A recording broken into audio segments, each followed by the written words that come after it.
प्यारे विद्यार्थियों नमस्कार। स्वागत है आप सभी का आपके अपने चैनल गोल्डन पाठशाला में। दोस्तों इस वीडियो में कक्षा 8 के विद्यार्थियों के लिए वार्षिक परीक्षा 2025 विषय विज्ञान का पेपर सॉल्व करेंगे। प्यारे विद्यार्थियों ये प्रश्न पत्र आप सभी की परीक्षा की दृष्टि से बेहद इम्पोर्टेंट है, तो वीडियो को लास्ट तक ज़रूर देखिएगा। ये प्रश्न पत्र हमें गोरखपुर से अविनाश ने भेजा है, तो उनका बहुत बहुत धन्यवाद। इसी प्रकार से आप सभी लोग अपने पेपर जो भी हो चुके हैं हमारे दिए गए व्हाट्सएप नंबर पर आप भेज सकते हो, जिससे आप सभी को उस पेपर का पूरा सलूशन मिल जाएगा। कौन से क्वेश्चन आपने सही किए हैं उसका पूरी जानकारी आपको हो जाएगी। इसके अलावा जिन छात्रों के अभी पेपर नहीं हुए हैं तो उनको सहायता हो जाएगी। तो आइए बच्चों इस प्रश्न पत्र को सॉल्व करते हैं और सभी प्रश्नों को अच्छे से पढ़िएगा। प्रश्न नंबर 1 है, निम्नलिखित प्रश्नों में से सही विकल्प चुनकर अपनी उत्तर पुस्तिका में लिखिए। 5 क्वेश्चन है, बहुविकल्पी प्रश्न है। का प्रश्न दिया गया है कि श्रवण दिव्यांग अक्षम होते हैं सुनने में, बोलने में, सुनने और बोलने में या देखने में। तो जो भी छात्र हो या फिर कोई व्यक्ति हो, अगर वो श्रवण दिव्यांग है अर्थात सुन नहीं पाता है तो उसको बोलने में भी समस्या होगी। तो ऑप्शन नंबर इसका तीसरा बच्चों सही आंसर है, सुनने और बोलने में। खा नंबर क्वेश्चन है, दाब का मात्रक है न्यूटन मीटर, किलोग्राम, जूल या न्यूटन प्रति मीटर स्क्वायर। तो दाब का मात्रक बच्चों है न्यूटन प्रति मीटर स्क्वायर, इसका चौथा ऑप्शन सही आंसर होगा। इसके अलावा पास्कल भी दाब का मात्रक होता है। गा प्रश्न में चित्र दिया गया है, इसका ये किसका प्रतीक है? प्रतिरोध का, सेल का, वोल्टमीटर का या अमीटर का। तो इसका पहला ऑप्शन ही सही है, ये प्रतिरोध का मात्रक है। ऑप्शन नंबर फर्स्ट सही आंसर हो जाएगा। गा प्रश्न है, चुंबकीय पदार्थ है पीतल, तांबा, लोहा या रबड़। तो लोहा इसमें आपका सही आंसर होगा, ये चुंबकीय पदार्थ है। अंगा प्रश्न है, सौर ऊर्जा को सीधे विद्युत ऊर्जा में बदला जा सकता है कैसे? सौर भट्ठी द्वारा, सौर सेल द्वारा, सोलर कुकर द्वारा या सौर जल ऊष्मक द्वारा। तो सौर ऊर्जा का सीधे विद्युत ऊर्जा में परिवर्तन होता है सौर सेल द्वारा। ऑप्शन नंबर सेकेंड इसका सही आंसर हो जाएगा। इसके बाद जो है सही और गलत के निशान लगाना है। तो काब देखो कथन दिया गया है कि सीमेंट, साबुन, प्लास्टिक आदि मानव निर्मित वस्तुएं हैं। तो ये बिल्कुल सही कथन दिया गया है। खा कथन है, मोर, केला या गुच्छी नामक कवक का उपयोग भोजन के रूप में होता है। तो ये बच्चों कथन सही है। गा है, हीरा कार्बन का अक्रिस्टलीय अपरूप है। तो ये आपका गलत कथन है। ठीक, ये क्रिस्टलीय रूप है, हीरा है, फ्लोरीन है, ग्रेफाइट, ये क्रिस्टलीय अपरूप होते हैं। लेकिन यहाँ पर क्या लिखा है? अक्रिस्टलीय, इसलिए ये गलत हो जाएगा। घा है, किसी वस्तु को द्रव में डुबाने पर उसका भार बढ़ जाता है। तो ये भी आपका कथन गलत दिया गया है।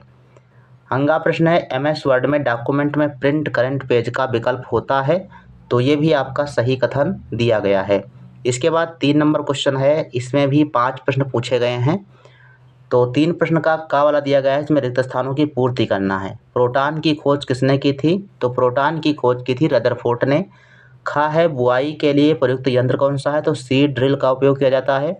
गा प्रश्न है, दूर की वस्तु को देखने के लिए दूरबीन का प्रयोग करते हैं, यहाँ पर दूरबीन भरना है। और घा है, लकड़ी पदार्थ होता है। तो लकड़ी जो होता है वो ठोस पदार्थ होता है, यहाँ पर ठोस लिखना है। अंगा है, कंप्यूटर की नेटवर्क में प्रेषक, माध्यम और प्राप्तकर्ता होता है। तो यहाँ पर आपको प्राप्तकर्ता भरना है, ठीक है, रिसीवर। तो हमने इसका स्क्रीनशॉट लगा दिया है, आप इसको देख करके भी भर सकते हैं। 4 नंबर क्वेश्चन है, सही मिलान कीजिए। इसके लिए भी आपको 5 अंक मिलेंगे। पेट्रोल, तो पेट्रोल से कौन सी चीज़ चलती है? तो पेट्रोल से आपका चलेगा स्कूटर। और कोयला, कोयला से आपका जो है तापीय विद्युत घर चलते हैं। जलाशय का बांध जल विद्युत संयंत्र बनेगा। डीजल से आपका बस चलता है। वायु से आपका जो है पवन चक्की चलेगा। तो इस प्रकार से मिलान आपको करना है, टोटल 5 अंक आपको कंप्लीट हो जाएंगे यहाँ से। और इससे पहले हमने जो एक या दो मॉडल पेपर दिए हैं उसमें भी सेम ऐसा ही मिलान आया था। तो अगर आपने पहले के वीडियो देखे होंगे तो आपको ये क्वेश्चन आते होंगे। 5 नंबर क्वेश्चन दिया गया है, इसमें 5 क्वेश्चन आपको करना है। निम्नलिखित में से किन्हीं 5 प्रश्नों के उत्तर दीजिए। तो हमने पाँचों प्रश्नों के उत्तर लिखवा दिए हैं। आप सभी लोगों को अभी हम बताएंगे कैसे आपको लिखना है।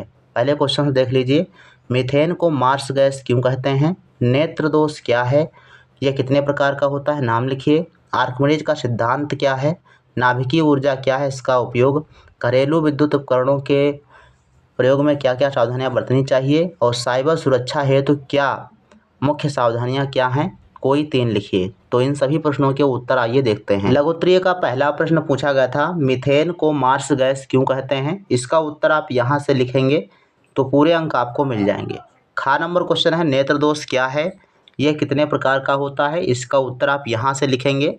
नेत्र दोष आँखों की वह स्थिति है जिसमें दृष्टि प्रभावित होती है। इसके 3 प्रकार हैं। मायोपिया, मायोपिया का मतलब होता है निकट दृष्टि दोष। हाइपरोपिया, इसका मतलब होता है दूर दृष्टि दोष।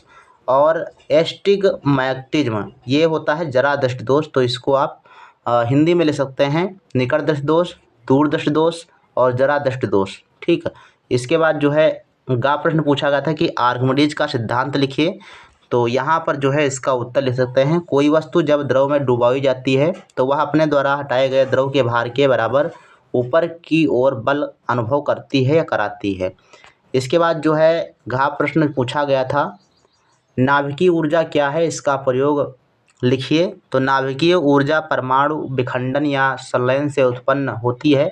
इसका उपयोग बिजली उत्पादन, चिकित्सा और आंतरिक अनुसंधान में होता है। अंगा नंबर प्रश्न है, घरेलू विद्युत उपकरणों में के प्रयोग में क्या क्या सावधानियां बरतनी चाहिए? तो यहाँ पर सावधानियां लिखी गई हैं, भीगे हाथों से उपकरण ना छुएं, ओवरलोडिंग ना करें और अच्छी गुणवत्ता वाले तारों का प्रयोग करें। 4 प्रश्न देखो दिया गया है, साइबर सुरक्षा हेतु मुख्य सावधानियां क्या हैं? तो इसमें आप लिख सकते हो कि मजबूत पासवर्ड रखें, संदिग्ध लिंक पर ना खोलें या ओपन ना करें उसे, और एंटीवायरस सॉफ्टवेयर का उपयोग करें। तो इन 6 प्रश्नों में से आपको कोई क्वेश्चन समझ में ना आया हो तो छोड़ दीजिए, बाकी जो है शेष प्रश्नों को आप कर सकते हैं। 6 नंबर क्वेश्चन है, निम्नलिखित प्रश्नों में से किन्हीं 2 प्रश्नों के उत्तर दीजिए।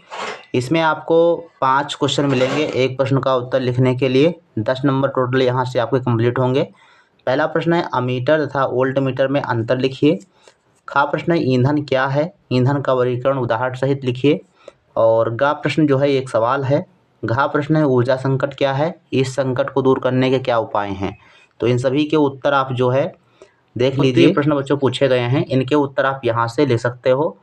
अमीटर तथा वोल्ट मीटर में अंतर, तो अमीटर तथा वोल्ट मीटर में अंतर जो है यहाँ से लिख दीजिएगा।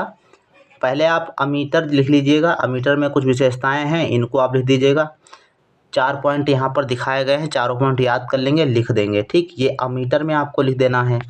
और इसके बाद वोल्ट मीटर में ये जो है आपको 5 पॉइंट लिख देना है। इसके बाद लास्ट में आपको लिख देना है, इस प्रकार अमीटर विद्युत धारा मापता है जबकि वोल्ट मीटर विभवांतर मापता है। ठीक, तो ये आपका दीर्घोत्तरीय प्रश्न हो जाएगा। दूसरा दीर्घोत्तरीय प्रश्न है, 2 करने हैं। दूसरा दीर्घोत्तरीय प्रश्न है, ईंधन क्या है, ईंधन का वर्गीकरण कीजिए। तो यहाँ से इसकी परिभाषा लिखिएगा। ईंधन वह पदार्थ होते हैं जो जलने पर ऊष्मा और ऊर्जा उत्पन्न करते हैं। ये ऊर्जा उत्पादन, खाना पकाने, परिवहन और उद्योगों में प्रयोग किए जाते हैं। ईंधन को 3 भागों में विभाजित किया जाता है। पहला है ठोस ईंधन, ये ठोस अवस्था में होते हैं और जलने पर ऊर्जा प्रदान करते हैं। उदाहरण के लिए लकड़ी, कोयला, चारकोल, काष्ठ चारकोल आदि।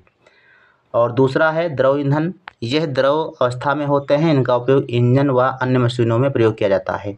उदाहरण के लिए पेट्रोल, डीजल, केरोसिन, बायोडीजल। ठीक, और तीसरा जो प्रकार है गैसीय ईंधन, ये गैसीय अवस्था में होते हैं, अधिक ऊर्जा प्रदान करते हैं, जैसे प्राकृतिक gas CNG, biogas, hydrogen gas इत्यादि। ठीक, तो इन सभी प्रश्नों के उत्तर आप लिख देंगे जैसे हमने बताया है, तो 100% आपको पूरे अंक मिलेंगे।